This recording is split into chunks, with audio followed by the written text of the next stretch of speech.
ಓಂ ಶಾಂತಿ. ಇಂದಿನ ದಿನಾಂಕ 27/9/2022.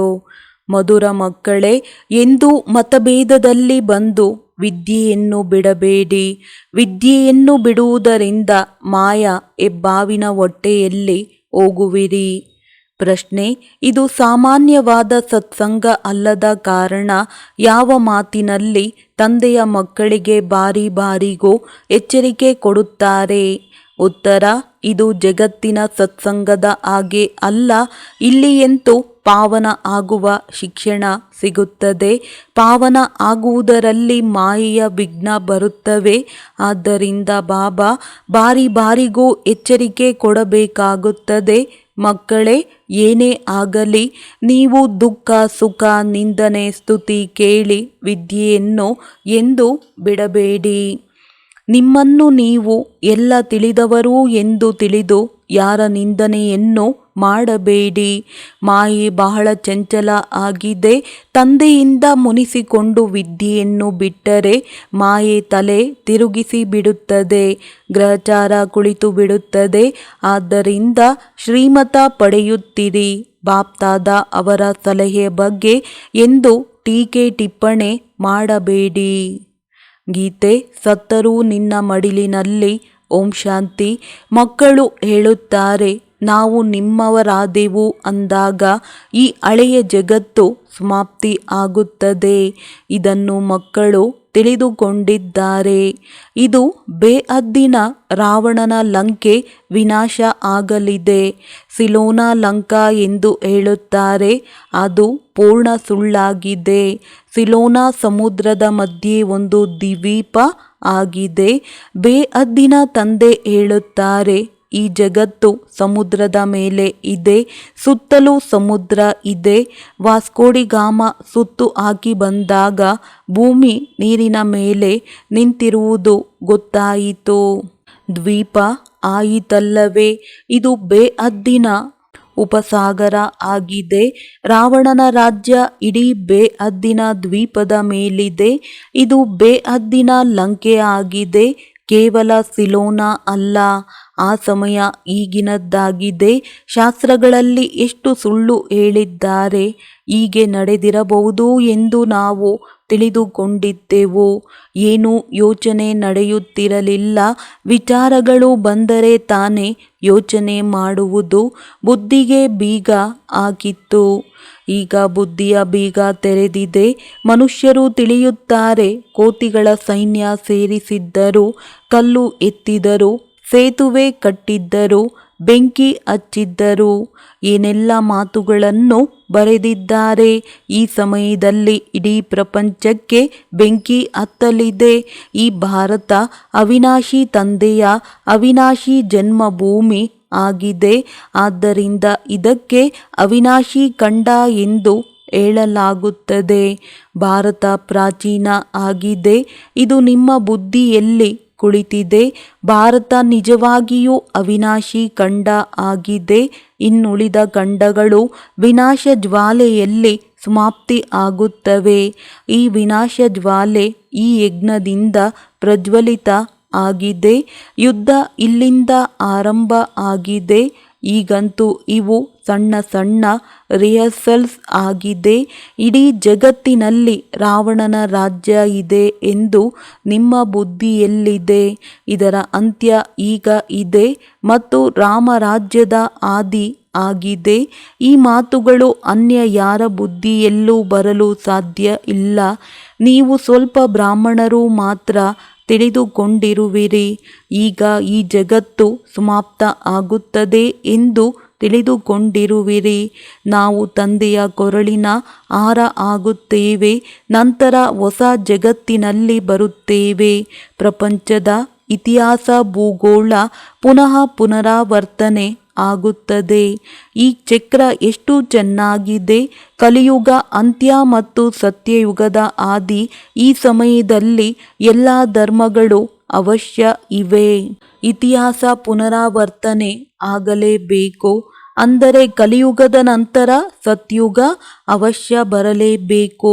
ಹಗಲಿನ ನಂತರ ರಾತ್ರಿ, ರಾತ್ರಿಯ ನಂತರ ಹಗಲು ಬಂದೇ ಬರುತ್ತದೆ. ರಾತ್ರಿ ಬರದೇ ಇರಲು ಸಾಧ್ಯವಿಲ್ಲ. ತಂದೆ ಬಂದು ಎಲ್ಲ ರಹಸ್ಯ ತಿಳಿಸಿಕೊಡುತ್ತಾರೆ. ನಾವು ಪಾತ್ರಧಾರಿಗಳು 84 ಜನ್ಮಗಳನ್ನು ಹೇಗೆ ಪಡೆಯುತ್ತೇವೆ ಅದನ್ನು ತಿಳಿದುಕೊಳ್ಳಬೇಕು. 84 ಲಕ್ಷ ಜನ್ಮಗಳ ಮಾತು ಇಲ್ಲವೇ ಇಲ್ಲ. ಕಲ್ಪದ ಆಯುಷ್ಯವೇ 5,000 ವರ್ಷಗಳಿವೆ. ಅವರಂತೂ ಇದು ನಿಮ್ಮ ಕಲ್ಪನೆ ಆಗಿದೆ, ಶಾಸ್ತ್ರಗಳಲ್ಲಿ ಈ ರೀತಿ ಇಲ್ಲ ಎಂದು ನಿಮಗೆ ಹೇಳುತ್ತಾರೆ. ಗೊತ್ತಿಲ್ಲದ ಕಾರಣ ಹೀಗೆ ಹೇಳುವರಲ್ಲವೇ. ಶಾಸ್ತ್ರ ಅಂತೂ ಓದುತ್ತಾರೆ, ಅವರ ದೋಷ ಯಾವುದೂ ಇಲ್ಲ. ಈ ಶಾಸ್ತ್ರಗಳು, ಕಥೆಗಳು, ಕಾದಂಬರಿಗಳು ಇರುವುದಿಲ್ಲ ಎಂದು ಬಾಬಾ ಹೇಳುತ್ತಾರೆ. ಅಲ್ಲಿ ಭಾರತ ಪೂರ್ಣ ಸತ್ಯಖಂಡ ಆಗುತ್ತದೆ. ಭಾರತ ಖಂಡ ಎಲ್ಲದಕ್ಕಿಂತ ದೊಡ್ಡ ತೀರ್ಥ ಆಗಿದೆ. ಇಲ್ಲಿ ಸೋಮನಾಥ ಮಂದಿರ ಎಷ್ಟು ದೊಡ್ಡದಾಗಿದೆ. ಇಂತಹ ಮಂದಿರ ಎಲ್ಲಿಯೂ ಎಂದೂ ಆಗಲು ಸಾಧ್ಯ ಇಲ್ಲ. ಪುನಃ ಈ ಮಂದಿರಗಳು ಆಗುವವು. ಯಾವಾಗ ಆಗುವವು? ಭಕ್ತಿ ಮಾರ್ಗ ಆರಂಭ ಆದಾಗ ಮಾಡುತ್ತಾರೆ. ಅನ್ಯ ಯಾರೂ ಮಾಡಲು ಸಾಧ್ಯ ಇಲ್ಲ. ನೀವು ಸಂವತ್ಸರವನ್ನು ಹೇಳಲು ಸಾಧ್ಯ ಇದೆ. ಇಂತಹ ಸಮಯದಲ್ಲಿ ಭಕ್ತಿಯು ಪ್ರಾರಂಭ ಆಗುವುದು. ಮೊದಲು ಲಕ್ಷ್ಮೀನಾರಾಯಣರೇ ಪೂಜಾರಿ ಆಗುವರು. ಒಂದೇ ಕಿರೀಟ ಇರುವುದು. ಶಿವತಂದೆಯ ಸೋಮನಾಥ ಮಂದಿರ ಕಟ್ಟುವರು. ಪುನಃ ಮೊಹಮ್ಮದ್ ಗಜ್ನಿ ಬಂದು ಲೂಟಿ ಮಾಡುವನು. ಈ ಮಾತುಗಳನ್ನು ತಂದೆ ನಿಮಗೆ ತಿಳಿಸಿಕೊಡುತ್ತಾರೆ. ಭಗವಂತ ಬಂದಿರುವರು ಎಂದು ಹೇಳುತ್ತಾರೆ. ಇಡೀ ಸಾಗರವನ್ನು ಶಾಯಿಯನ್ನಾಗಿ ಮಾಡಿ, ಕಾಡನ್ನು ಲೇಖನಿಯನ್ನಾಗಿ ಮಾಡಿ ಬರೆದರೂ ಮುಗಿಯದ ಗೀತೆಯ ಜ್ಞಾನ ಹೇಳಿದರು. ಅವರು ಗೀತೆಯನ್ನು ಎಷ್ಟು ಚಿಕ್ಕದನ್ನಾಗಿ ಮಾಡಿದ್ದಾರೆ. ಗೀತೆಯನ್ನು ಲಾಕೆಟ್ನಲ್ಲಿ ಸಹ ಇಡುತ್ತಾರೆ. ಅಮೂಲ್ಯ ಆಗಿದೆ ಅಲ್ಲವೇ? ಇಷ್ಟು ಪ್ರೀತಿ ಗೀತೆಯ ಮೇಲಿದೆ. ಬಾಬಾ ಗೀತೆಯನ್ನು ಚಿನ್ನದ ಡಬ್ಬಿಯಲ್ಲಿ ಹಾಕಿ ಉಡುಗೊರೆಯನ್ನು ಕೊಟ್ಟಿದ್ದಾರೆ. ಜ್ಞಾನದ ಸಾಗರ, ಅಪಾರ ಜ್ಞಾನವನ್ನು ಈಗ ಕೊಡುತ್ತಿದ್ದಾರೆ ಎಂದು ನೀವು ಮಕ್ಕಳು ತಿಳಿದುಕೊಂಡಿರುವಿರಿ ಮತ್ತು ಅಂತ್ಯದವರೆಗೂ ಕೊಡುತ್ತಾರೆ. ನಾವು ಈ ಮುರುಳಿಗಳನ್ನು ಒಟ್ಟು ಮಾಡಲು ಸಾಧ್ಯವೇ? ಇದು ಇಟ್ಟುಕೊಳ್ಳುವ ವಸ್ತುವೇ ಅಲ್ಲ. ಶಾಸ್ತ್ರ ಇತ್ಯಾದಿ ಭಕ್ತಿ ಮಾರ್ಗದಲ್ಲಿ ಉಪಯೋಗ ಆಗುತ್ತದೆ. ನಾವು ಬರೆಯುವುದು ಯಾವ ಉಪಯೋಗಕ್ಕೆ ಬರುತ್ತದೆ? ಎಲ್ಲಿ 2 ರಿಂದ 4 ಸಾವಿರ ಮುರುಳಿಗಳು, ಎಲ್ಲಿ ಅವರ ಕೋಟಿಗಟ್ಟಲೆ ಗೀತಾ ಪುಸ್ತಕ ಎಲ್ಲ ಭಾಷೆಗಳಲ್ಲಿ. ಸರ್ವಶಾಸ್ತ್ರಮಯಿ ಶಿರೋಮಣಿ ಗೀತೆಗೆ ಬಹಳ ಗೌರವ ಇದೆ. ಗೀತಾ ಶಾಸ್ತ್ರ ಇತ್ಯಾದಿ ಎಷ್ಟು ಜನರು ಓದುತ್ತಿರಬಹುದು? ನಿಮಗೆ ಸಿಗುತ್ತಿರುವ ಈ ಜ್ಞಾನ ಪೂರ್ಣ ಹೊಸದಾಗಿದೆ ಎಂದು ತಂದೆ ತಿಳಿಸಿಕೊಡುತ್ತಾರೆ. ಇದರ ಪುಸ್ತಕ ಅಂತೂ ಇಲ್ಲ. ಭಗವಂತ ಹೇಗೆ ರಾಜಯೋಗ ಕಲಿಸುತ್ತಾರೆ ಎನ್ನುವುದನ್ನು ನೀವು ಬ್ರಾಹ್ಮಣರು ಮಾತ್ರ ಈಗ ತಿಳಿದುಕೊಂಡಿರುವಿರಿ. ನಿಮ್ಮಲ್ಲಿಯೂ ಸಹ ಈ ಜ್ಞಾನದ ನಶೆಯಲ್ಲಿರುವವರು ಬಹಳ ಸ್ವಲ್ಪ ಇದ್ದಾರೆ. ಇಂದು ಈ ನಶೆಯಲ್ಲಿರುತ್ತಾರೆ, ನಾಳೆ ಮರೆತು ಬಿಡುತ್ತಾರೆ. ತಂದೆಯನ್ನು ಮರೆತಾಗ ಜ್ಞಾನವನ್ನು ಮರೆಯುತ್ತಾರೆ. ತಂದೆಗೆ ವಿಚ್ಛೇದನ ಕೊಟ್ಟರೆ ಮುಗಿಯಿತು. ತಂದೆಯ ಮಗುವಾಗಿ ವಿಕಾರದಲ್ಲಿ ಹೋದರೆ ಗಂಟಲು ಕಟ್ಟಿಬಿಡುತ್ತಾರೆ. ಏನು ಹೇಳಲು ಸಾಧ್ಯವಿಲ್ಲ. ಯಾರು ಬಹಳ ಚೆನ್ನಾಗಿದೆ ಎಂದು ಹೇಳುತ್ತಾ ಪ್ರಚಾರ ಮಾಡುತ್ತಿದ್ದರು, ಅವರು ಈಗ ಇಲ್ಲ. ಬ್ರಹ್ಮ ಕುಮಾರ ಕುಮಾರಿಯರಲ್ಲಿ ಏನಾದರೂ ಮತಭೇದ ಆದರೆ ಬಾಬಾ ಇವರಿಗೆ ತಿಳಿಸಿಕೊಡುವುದಿಲ್ಲ. ಇವರು ಮಾಡುವುದಿಲ್ಲ ಎಂದು ತಂದೆಯಿಂದ ಮುನಿಸಿಕೊಂಡು ಹೋಗುತ್ತಾರೆ. ಕೊನೆಗೆ ಮುನಿಸಿಕೊಂಡು ವಿದ್ಯೆಯನ್ನು ಬಿಟ್ಟು ಬಿಡುತ್ತಾರೆ. ಆದ್ದರಿಂದ ಮಹಾಮೂರ್ಖರನ್ನು ನೋಡುವುದಿದ್ದರೆ ಇಲ್ಲಿಯೇ ನೋಡಿ ಎಂದು ತಂದೆಯು ಹೇಳುತ್ತಾರೆ. ಬಾಬಾ ನಾನು ನಿನ್ನವನು ಎಂದು ಬರೆದುಕೊಡುತ್ತಾರೆ. ನಿಮ್ಮಿಂದ ನಾವು ಸದಾ ಸುಖದ ಅವಿನಾಶಿ ಆಸ್ತಿ ಪಡೆಯುತ್ತೇವೆ. ನಂತರ ವಿಚ್ಛೇದನ ಕೊಡುತ್ತಾರೆ. ಒಳ್ಳೊಳ್ಳೆಯ ಮಕ್ಕಳು ಇದ್ದರೂ ಅವರು ಈಗ ಇಲ್ಲ. ಆಶ್ಚರ್ಯ ಆಗಿದೆ ಅಲ್ಲವೇ? ಮಾಯಾ ಹೆಬ್ಬಾವಿನ ಹೊಟ್ಟೆಯಲ್ಲಿ ಹೋಗಿಬಿಟ್ಟರು. ಆಗ ಮುಖದಿಂದ ಏನೂ ಹೇಳಲು ಸಾಧ್ಯ ಇಲ್ಲ. ಈ ಅವಿನಾಶಿ ಜ್ಞಾನ ಹೇಳಲು ಸಾಧ್ಯ ಇಲ್ಲ. ನಂತರ ಬಾಪ್ತಾದ ಅವರ ಸಲಹೆಯ ಬಗ್ಗೆಯೂ ಟೀಕೆ ಟಿಪ್ಪಣಿ ಮಾಡಲು ತೊಡಗುತ್ತಾರೆ. ಏನಾದರೂ ಸುಧಾರಣೆ ಮಾಡಿಕೊಳ್ಳಿ, ಇದರಲ್ಲಿಯೇ ಕಲ್ಯಾಣ ಇದೆ ಎಂದು ಬಹಳ ತಿಳಿಸಿಕೊಡಲಾಗುತ್ತದೆ. ಆದರೆ ಸುಧಾರಣೆ ಆಗುವುದಿಲ್ಲ. ಬಹಳ ಒಳ್ಳೊಳ್ಳೆಯ ಮಕ್ಕಳು ಹೋದರು. ಈಗಲೂ ದಡದಲ್ಲಿ ನಿಂತಿರುವ ಮಕ್ಕಳು ಅನೇಕ ಇದ್ದಾರೆ. ರಕ್ತದಿಂದ ಪ್ರತಿಜ್ಞೆ ಬರೆದರೂ ಸಹ ಬಿಟ್ಟು ಬಿಡುತ್ತಾರೆ. ಮಕ್ಕಳು ತಂದೆಯ ಪೂರ್ಣ ಶ್ರೀಮತದನುಸಾರ ನಡೆದು ತಂದೆಯಿಂದ ಪೂರ್ಣ ಆಸ್ತಿ ಪಡೆಯಬೇಕು. ತಂದೆ ತಿಳಿಸುತ್ತಾರೆ, ಏನೇ ಆಗಲಿ, ದುಃಖ ಸುಖ ಸ್ತುತಿ ನಿಂದನೆ ಯಾರೇ ಮಾಡಲಿ, ನೀವು ವಿದ್ಯೆಯನ್ನು ಬಿಡಬೇಡಿ. ಯಾರು ಯಾರದೇ ನಿಂದನೆ ಮಾಡುತ್ತಾರೆ, ಏಕೆಂದರೆ ಬುದ್ಧಿಯಲ್ಲಿ ಜ್ಞಾನ ಇಲ್ಲ. ಇವರು ಅಣ್ಣ ತಮ್ಮ ಎನ್ನುವುದೂ ಸಹ ಗೊತ್ತಿಲ್ಲ. ತಂದೆಗೆ ಮಾತ್ರ ಗೊತ್ತು. ತಮ್ಮನ್ನು ತಾವು ಬಹಳ ಬುದ್ಧಿವಂತರು ಎಂದು ತಿಳಿಯಬಾರದು. ಮಾಯೆ ಬಹಳ ಚಂಚಲ ಆಗಿದೆ. ದೇಹಾಭಿಮಾನ ಇರುವವರ ತಲೆ ತಿರುಗಿಸಿ ಬಿಡುತ್ತದೆ. ಬಾಬಾ ಮಕ್ಕಳಿಗೆ ಎಚ್ಚರಿಕೆ ಕೊಡುತ್ತಾರೆ.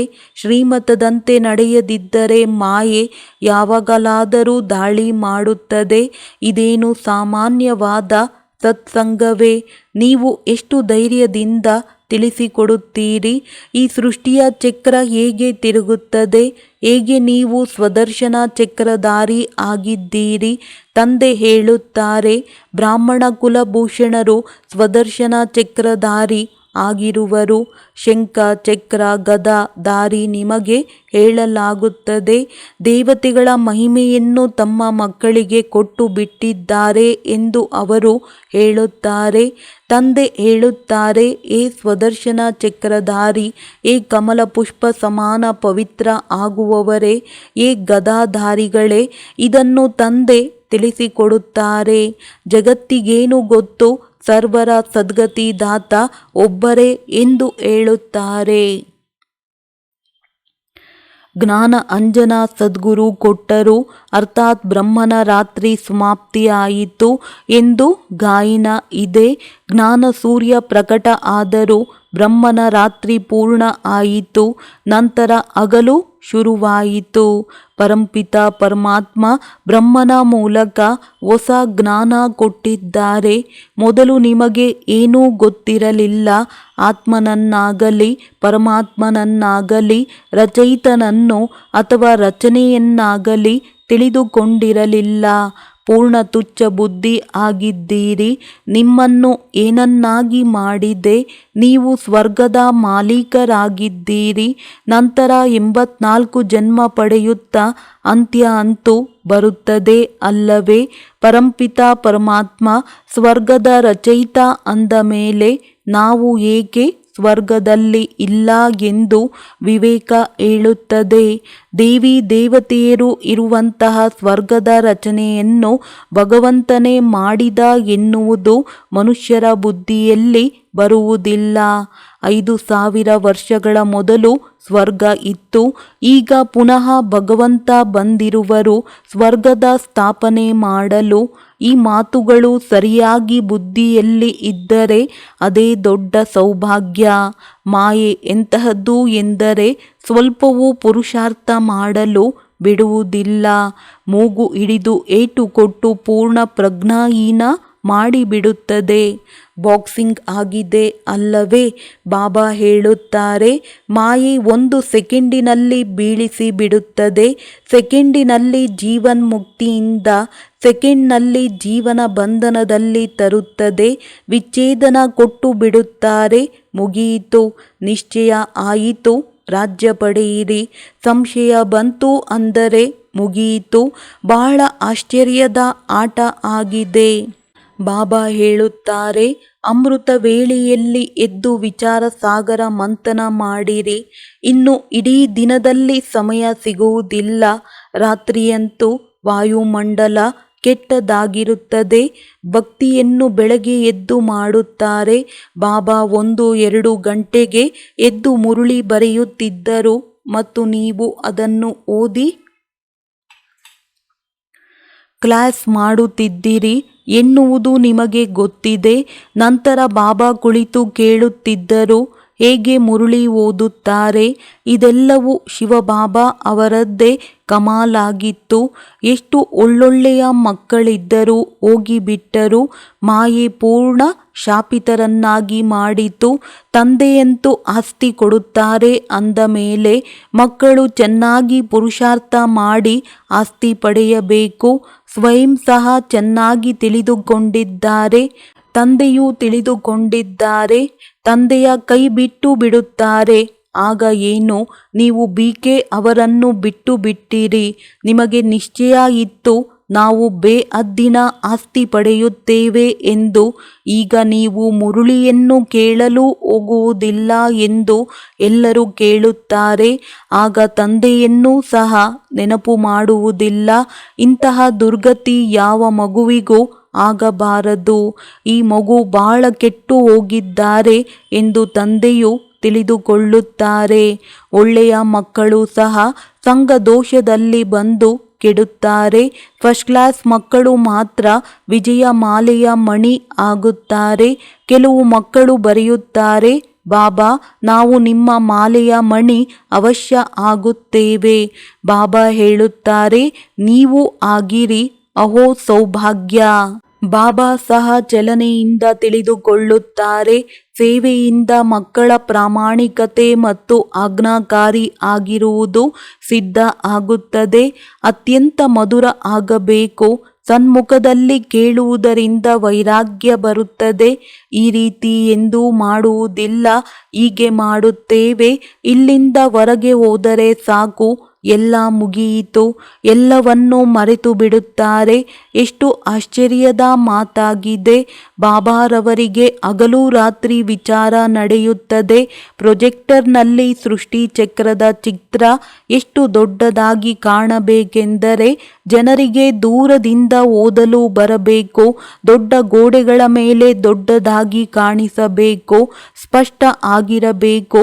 ಒಂದೊಂದು ಚಿತ್ರ ಸೆಕೆಂಡ್ನಲ್ಲಿ ಎಷ್ಟು ದೊಡ್ಡದಾಗಿ ಕಾಣಬೇಕೆಂದರೆ ಎದುರಿನಿಂದ ಯಾರು ಬೇಕಾದರೂ ಓದಲು ಬರುವಂತಿರಬೇಕು.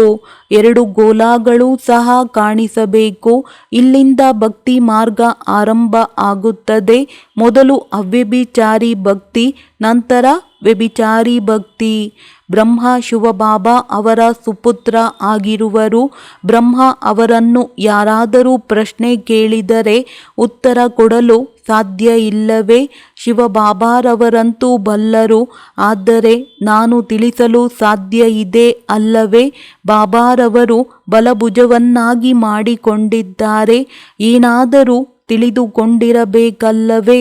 ಮಧುರಾತಿ ಮಧುರ ಅಗಲಿ ಹೋಗಿ ಮರಳಿ ಸಿಕ್ಕಿರುವ ಮಕ್ಕಳ ಪ್ರತಿ ಮಾತಾ ಪಿತಾ ಬಾಪ್ ತಾದಾರವರ ನೆನಪು, ಪ್ರೀತಿ ಹಾಗೂ ಸುಪ್ರಭಾತ.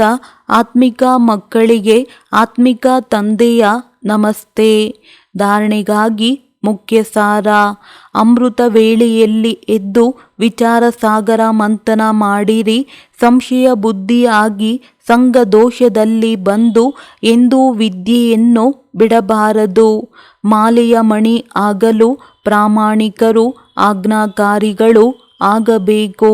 ನಿಮ್ಮ ಚಲನೆ ರಾಯಲ್ ಆಗಿರಬೇಕು. ಬಹಳ ಬಹಳ ಮಧುರ ಆಗಬೇಕು. ವರದಾನ: ಸ್ವಮಾನದಲ್ಲಿ ಸ್ಥಿತವಾಗಿರುತ್ತಾ ಅದ್ದಿನ ಇಚ್ಛೆಗಳನ್ನು ಸಮಾಪ್ತಿ ಮಾಡುವಂತಹ ಇಚ್ಛಾ ಮಾತ್ರಂ ಅವಿದ್ಯಾಭವ. ಯಾರು ಸ್ವಮಾನದಲ್ಲಿ ಸ್ಥಿತರಾಗಿರುತ್ತಾರೆ ಅವರಲ್ಲಿ ಎಂದು ಅದ್ದಿನ ಮಾನ್ಯತೆ ಪ್ರಾಪ್ತಿ ಮಾಡಿಕೊಳ್ಳುವಂತಹ ಇಚ್ಛೆ ಇರುವುದಿಲ್ಲ. ಒಂದು ಸ್ವಮಾನದಲ್ಲಿ ಸರ್ವ ಅದ್ದಿನ ಇಚ್ಛೆಗಳು ಸಮಾವೇಶವಾಗಿ ಬಿಡುವುವು. ಬೇಡುವಂತಹ ಅವಶ್ಯಕತೆ ಇರುವುದಿಲ್ಲ. ಅದ್ದಿನ ಇಚ್ಛೆಗಳು ಎಂದೂ ಪೂರ್ಣವಾಗುವುದಿಲ್ಲ. ಒಂದು ಅದ್ದಿನ ಇಚ್ಛೆ ಅನೇಕ ಇಚ್ಛೆಗಳನ್ನು ಉತ್ಪನ್ನ ಮಾಡುವುದು ಮತ್ತು ಸ್ವಮಾನ ಸರ್ವ ಇಚ್ಛೆಗಳನ್ನು ಸಹಜವಾಗಿ ಸಮಾಪ್ತಿ ಮಾಡಿಬಿಡುವುದು. ಆದ್ದರಿಂದ ಸ್ವಮಾನಧಾರಿಗಳಾಗಿ ಆಗ ಸರ್ವ ಪ್ರಾಪ್ತಿ ಸ್ವರೂಪರಾಗಿ ಬಿಡುವಿರಿ. ಅಪ್ರಾಪ್ತಿ ಅಥವಾ ಇಚ್ಛೆಗಳ ಅವಿದ್ಯೆ ಆಗಿ ಬಿಡುವುದು. ಸ್ಲೋಗನ್: ಎಲ್ಲ ಪರಿಸ್ಥಿತಿಗಳಲ್ಲೂ ಸ್ವಯಂ ಅನ್ನು ಮೋಲ್ಡ್ ಮಾಡಿಕೊಳ್ಳುವವರೇ ರಿಯಲ್ ಗೋಲ್ಡ್ ಆಗಿರುತ್ತಾರೆ. ಒಳ್ಳೆಯದು. ಓಂ ಶಾಂತಿ.